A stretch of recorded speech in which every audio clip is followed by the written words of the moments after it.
So I really needed to start thinking about level design and how all that would work. And I'm not gonna lie, I was pretty nervous about even thinking about this part. In the past, I've completed a few games, but they either use 2D levels, placing one tile at a time to make a bigger level, or procedurally generated 3D levels, with a bunch of small components with rules combining together to make a level. So even though I thought this shouldn't take up too much time, I honestly had no measurement for this process. For instance, the camera control I'm using works quite well for most of the features in the game.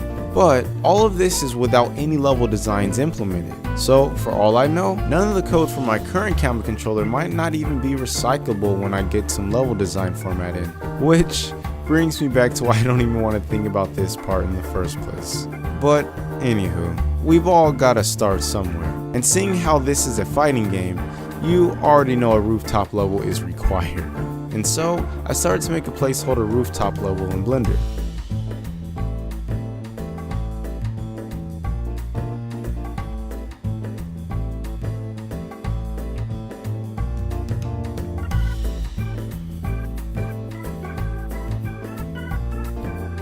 And once that was done, I installed it and gave it a shot. And everything seemed to be a smooth transition. But don't let this footage fool you. This is just a wide, flat, open space. But I want my levels to have a lot of stuff going on with elevation changes, destructible terrain stuff happening, dynamic moving parts, just essentially a lot of fun interactions.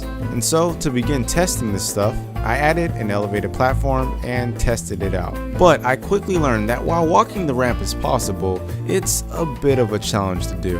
And though I haven't had anyone playtest this yet, I think it's easy to predict that this will frustrate players. So now, in terms of level design, I have to keep the difficulty of changing elevation in mind. Is the solution for this to add elevator-like lifts? Maybe limit the elevation changes? Maybe baby stair steps might work?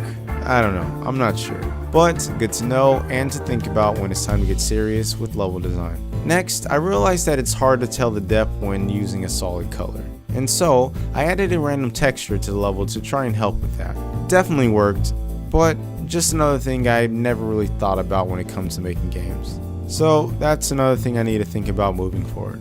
And that pretty much concluded my first level experiment. I learned that I have a lot to do, which is quite nerve-wracking. Due to the fact that I've never done this stuff before, I don't know how long it's going to take.